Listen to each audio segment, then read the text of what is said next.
Limang pagkakaiba ng millennial gamers at saka ng Gen Z gamers.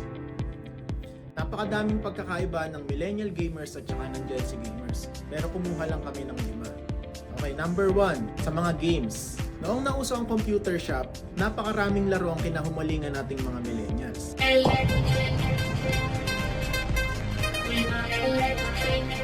Tulad ng Dota 1, Counter-Strike 1.3, Cabal, MU, Run Online, at iba pa. Kahit ngayon, kung pupunta kayo dito sa Ronitos, karamihan ng mga millennials ang nilalaro ay Dota pa rin. Pero Dota 2 nga lang. Sa mga Gen Z naman, karaniwan ng nilalaro ng mga Gen Z ay Valorant, Crossfire, Roblox, at marami pang iba. Hindi ko rin alam bakit nang humaling yung mga kabataan ngayon sa Roblox. Okay, number 2 is yung budget. Based lang sa opinion namin to pero mas malaki ang budget ng mga millennials kumpara sa Gen Z. Kasi karamihan ng mga millennials ay nagwo-work na. So, sumasahod na sila. Kaya mas marami ang budget. Especially dito sa Ronitos, ang per hour sa regular is 20 pesos lang. Sa VIP naman is 35 pesos. Sa mga Gen Z naman, karamihan sa mga Gen Z ay nag-aaral pa kaya nakadepende lang sila sa baon or kaya sa allowance nila. Di ko nila lahat pero may mga Gen Z naman na RK. So yung mga anak mayaman or kaya anak ng contractor. So tag nyo yung tropa nyo ditong RK. Palibre kayo sa kanila, ang daming pera niyan. Pangatlong pagkakaiba ng millennial at Gen Z na gamer. Sa food trip sa com shop. Sa millennials usually mga health conscious na yan.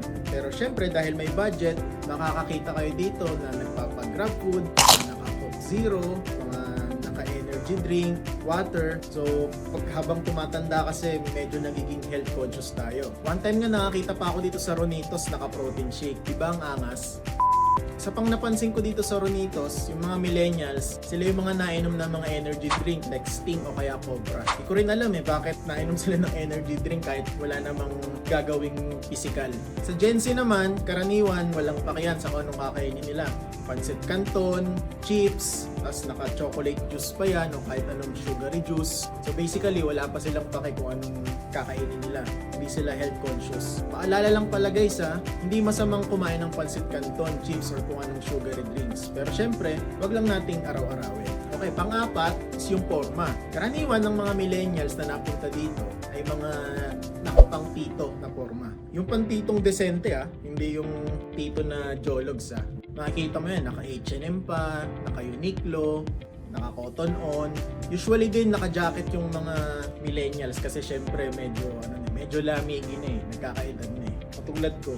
Pero syempre malamig naman talaga dito sa Ronitos kasi fully air conditioned. Sa mga Gen Z naman, usually kahit ano lang suot niyan, walang masyadong pakiyan sa anong suot nila. So karaniwan nakapambahay, may makikita dito nakapantulog lang. Tapos kung may mapapansin kayo na naka-slacks, naka-black shoes, tas naka-t-shirt na puti, automatic, estudyante yan, dumiretso dito sa Ronitos. O nga pala guys, bawal mag-cutting dito Pwede ang mga estudyante dito pero bawal ang mag-cutting. Syempre masama yun. Although guilty din naman talaga kami dyan dahil nagka-cutting kami dati.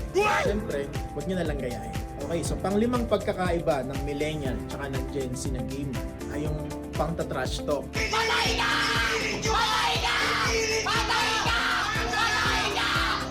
Okay, so kaming mga millennial, malalakas din naman kami mga trash talk dati. May mga murahan din, may damayan din ng magulang, masasakit na salita. Pero kung tutuusin, sasabi ko na mas civilized pa din yung mga millennials kaysa dito sa mga Gen Z. Dahil itong mga Gen Z, talagang halimaw kung man trash talk. Yung tipong sobrang brutal, yung tipong buong pamilya mo damay, yung tipong pag na-trash talk ka ng Gen Z, magsisisi ka kung bakit naglaro ka pa.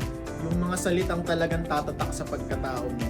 Ewan ko din ba't ang titindi ng mga Gen Z ngayon sa trash talkan Kaya kung ikaw gusto mong makarinig ng mga mala-impactong lyrics, Papatikimin kita ng mga mala-impactong lyrics! gusto mo ng malahalimaw na trash talk, makipaglaro ka ng online sa mga Gen Z ngayon. Pag mo yung tropa mong malahalimaw ng trash talk. Okay, so 5 lang yan sa madaming pagkakaiba ng millennial gamers at saka ng Gen Z gamers. Kung gusto nyo ma-witness yung iba, punta kayo dito sa Ronitos Muntinlupa.